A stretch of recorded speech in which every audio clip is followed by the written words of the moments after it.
Linus, this is the first time you've spoken to the media since taking your leave of absence 3 weeks ago. First of all, just how are you doing? I'm doing a lot better, thanks. It's been and is still a journey.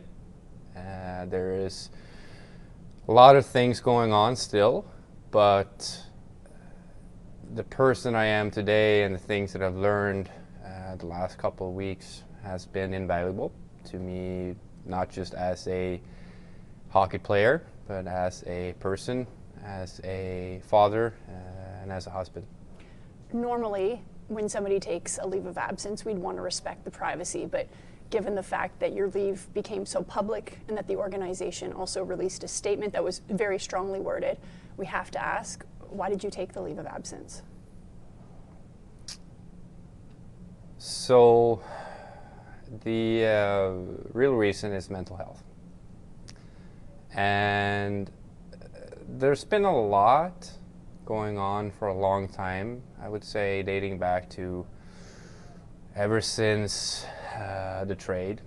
And a lot of things has been positive as well throughout the years, or these times. But a lot of the things that I had gone through or worried about or whatever hasn't really been dealt with in the right way. And so things has been piling on, off the ice, on the ice, stuff like that. And it comes a time, and you never know when, where the cup starts to overflow. And for me, that was the game against Toronto, where I was having panic attacks, not attacks, but seriously having anxiety problems and panic in between first and second period and leading into the first period. But the interesting thing is that we hockey players always think that things are gonna kind of sort themselves out. So I kept playing, thinking that the first period is kind of everything will settle once I get out there. And then you let in the first goal, first shot, first period, 45 seconds in, doesn't really make you settle in very nicely. Now your thoughts starts to get even more louder. And the thing is that I've learned a lot back in the day when my dad passed regarding depression, regarding sadness, how to really make the darkness your friend. And so this was a whole new thing. But I also know that I was very scared. It was something that physically manifested in me during the game. And I was very, I was not myself, basically. And it was evident. And as soon as the game was over, I called the program, Dr. Gold, and I said, hey, I'm f***ed up. I need help. And together with the program, together with the organization, we set up a plan, and I went through the motions, and I took the absence of leave. And you know what the weirdest part of it all is? And that is, I'm taking an absence of leave. It's very upfront with the team, telling them there's a mental health issue, because it was. And I didn't have the tools to deal with it. Things would just kind of spiral afterwards. And then Ian told me, when I came back here, that the rumors that was being spread about me and my family started the day after I taken an absence of leave. And people wonder why hockey players, professional athletes, are not talking. Why we're not showing any sort of emotions. Why mental health in men and in women are a stigma. It took them less than 24 hours from my absence of leave to try to find reasons to why I'm gone, saying that I'm a homewrecker, a person that no one likes in the team, and I can't defend myself. Like, I didn't know about this until days later. And it sucks because I have a family. I have a wife, I have kids. I get sent text messages asking like, hey, are you guys good? I'm like, yeah, why? And then, they tell you about the rumors and you're like, what the is wrong with people? So, of course we're not gonna say anything. Because people love to just drag you down. They just want to find a reason to bring you down to their level. They don't care. The general public do not care, in a way. I'm not speaking about the Sens fans, because they've been awesome. But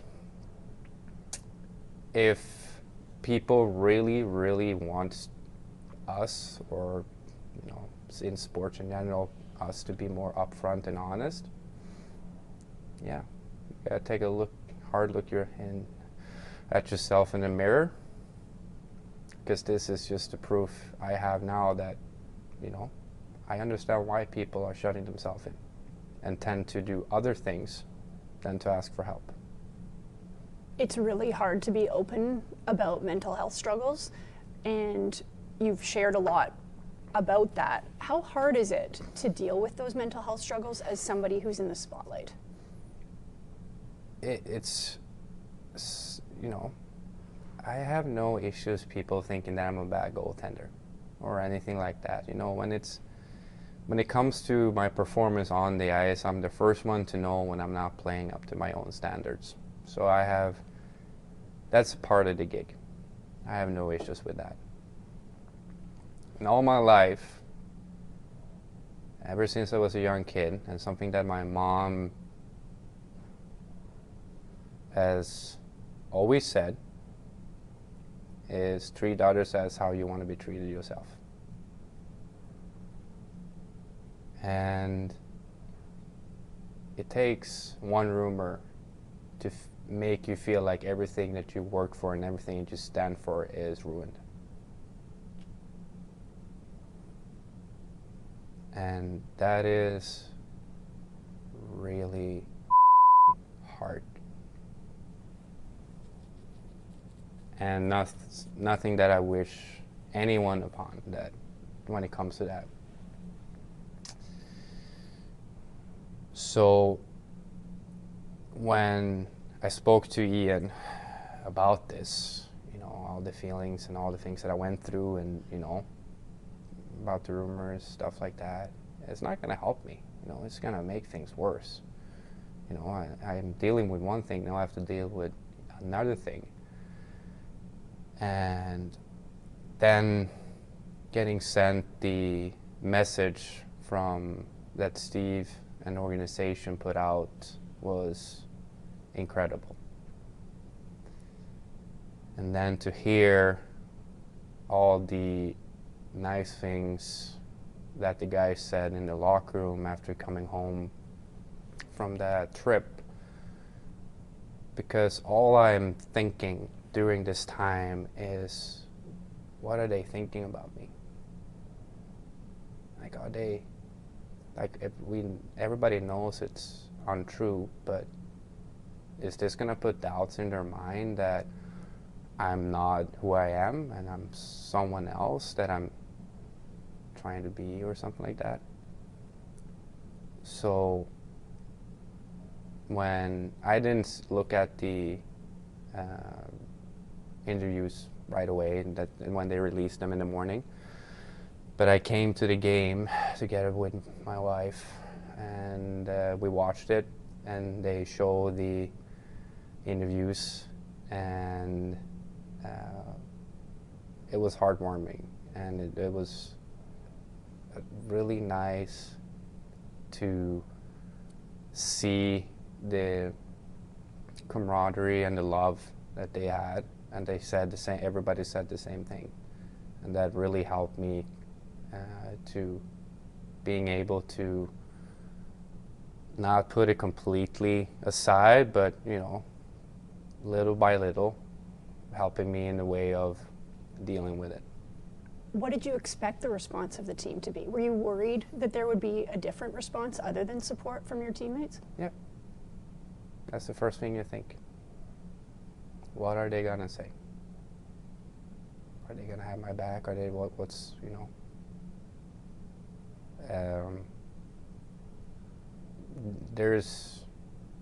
that was the first thing, and the biggest thing that I was worried about until they released and I went to the game and actually heard what they were saying. And I had the same worries my first day back here on Monday.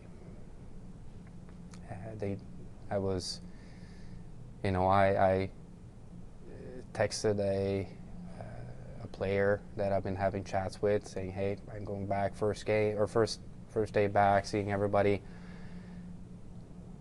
I'm really nervous. I'm really nervous." But he just sent me a couple of nice texts, and I spoke to Dr. Carla as well, that's been helping me, and she said the same thing, like, "You got this. This is going to be positive, I promise you." And seeing the general, surprise and happiness and joy when, one by one they saw that I was around the team, it made me very emotional in a good way, because a lot of the doubts and a lot of the demons that I had coming into the rink just left the building. And now the CTC didn't become a place where I was afraid of and feeling anxiety about entering. It became the place where I know that there's a lot of warmth, there's a lot of love, and there's a lot of joy as well. How did it get to be that place that you were scared about entering? Where did that anxiety come from?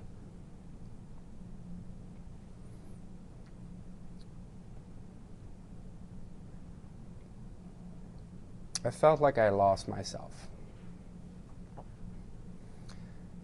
I didn't know who I was at the time, and I didn't know why I don't know why I'm even playing hockey. What is it that drives me? What is it that makes hockey fun? All of these things is just shriveled up into a paper ball and tossed out the window or in a trash can. You lose everything, or I lost everything. So when you're dealing with that, for me, you're second guessing everything that you've ever done in your career. Have I really done anything? Have I accomplished anything? Have I wasted 10 years of mine and my wife's life by just playing hockey? It gets to that point. And when you're beating yourself up in that matter,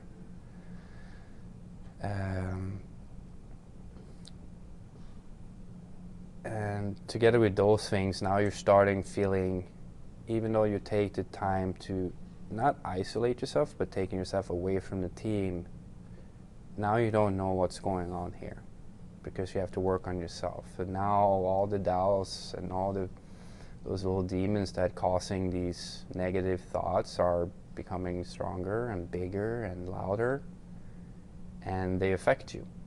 You talked about seeking help and talking to different doctors.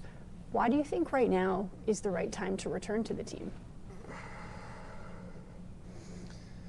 Well, before we get into that,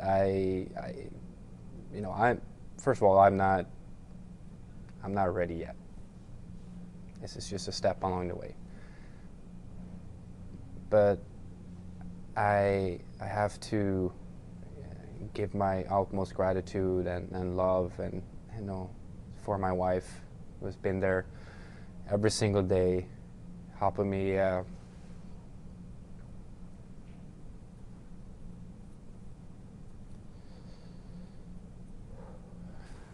deal with this, allowing me to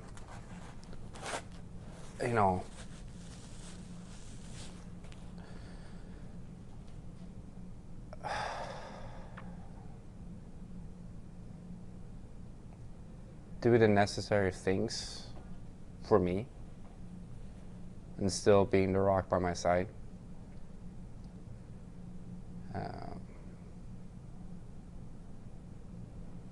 That I can always lean on. Something that I never want to take for granted and will never do. And together with her, Dr. Gold, Dr. Carla, Dominico, Steve, Pooley, every single one from the organization, together with actually one of the biggest supports I've got is from Victor Hedman, Tampa Bay. He's an ambassador for a company or initiative called No Solo down in Florida. I think it is Florida Station, and he reached out to me, and I wasn't gonna call him at the time. I just, I know he's got 2 kids, he's got his own thing going on, but he reached out saying that I would like you to call me. And so I took the courage, which is a weird thing to say. I grabbed the courage to call him, and he really helped me sort out things that I was going through and I'm still going through. So I got huge love. My respect for him kind of went even further up, and I did, I said that the organization has always been there, and they even, helped me bring in my old goalie coach from my junior days, Mache, and we went on the ice for 3 days, just playing hockey, having fun with it, and he, both him and Moa has seen me at my worst. Mache saw me break down after a morning skate in Linköping, Sweden, during the time when my dad was going through a really rough time, and I was going through a really rough time as a teenager, thinking that I should stop playing hockey, that I need to take care of my dad. So he's seen me at my worst. He's seen me at my best. So having him here, helping me put a perspective on things, and we went on the ice, and like usually you start moving around, playing the puck or going to the net, doing things like that, but he went to the middle of the rink, he sat me down and just looked me in the eyes and said, "I'm proud of you."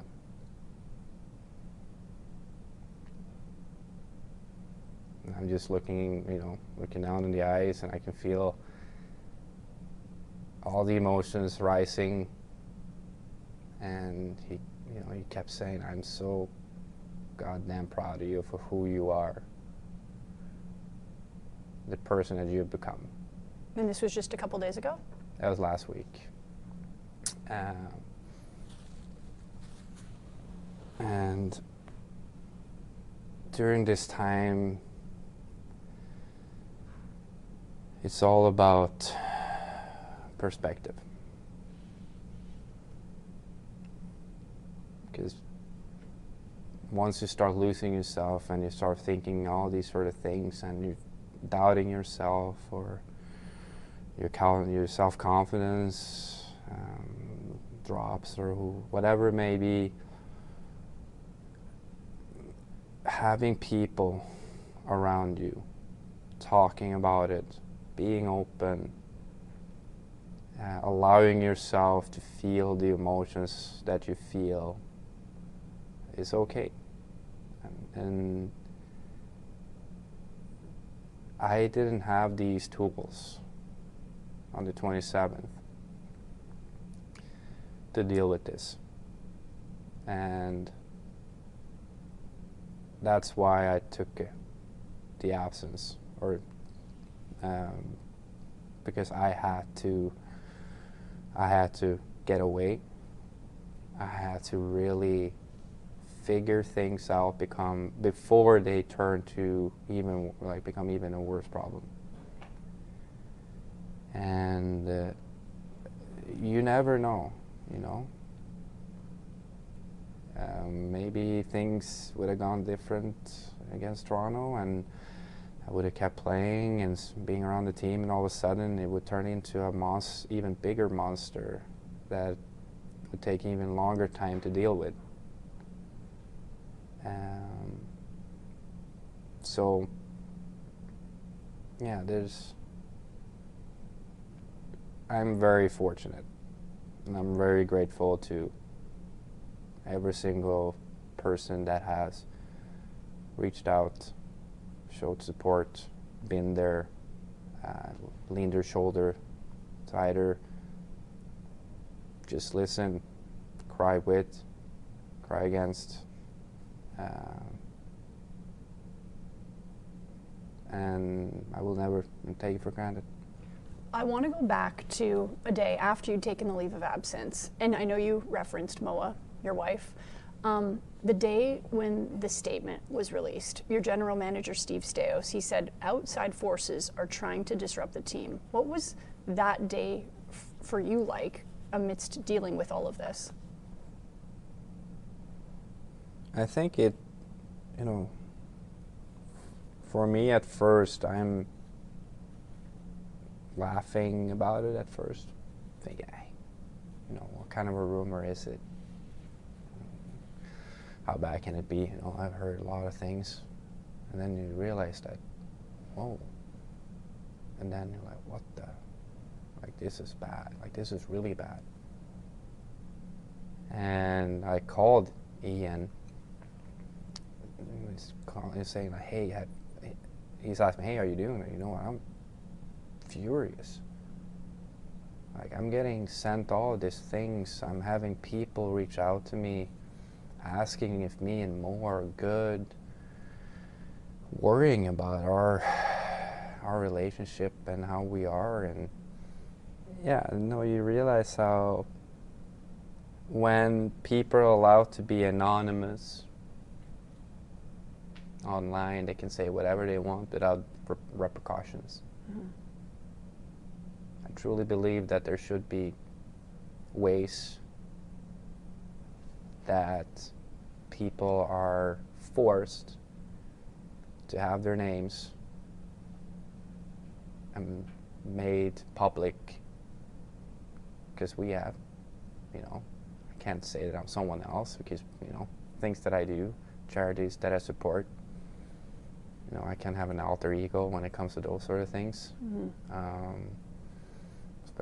I know that I have a very old Twitter account that I haven't used for years and years and years, and that's a weird one. I was 17 at the time. I haven't switched, obviously, but the thing is, it just sucks that the evil in people is free to roam the internet without repercussions. You've been so open about your mental health in this conversation. What do you hope to achieve by being so open about this in a public way?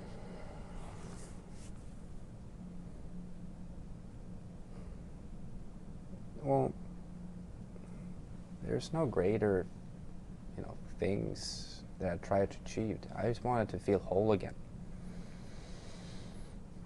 I wanted to be me.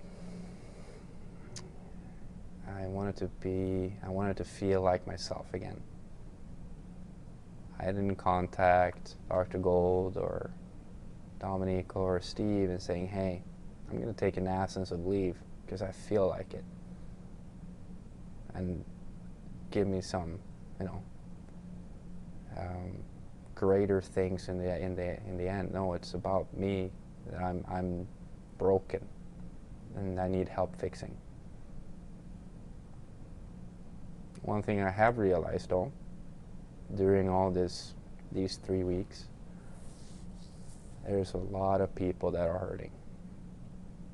And I've had some really interesting, hard, tough, emotional conversations with dear friends and people that I've seen throughout my career that has reached out to me and told me about their sufferings and what they've gone through and what they've done and what has helped them. So, you know, do I wish that me being open will help people? Yeah, at the end of the day, it would be a nice thing, but it wasn't my plan. My plan was to fix me.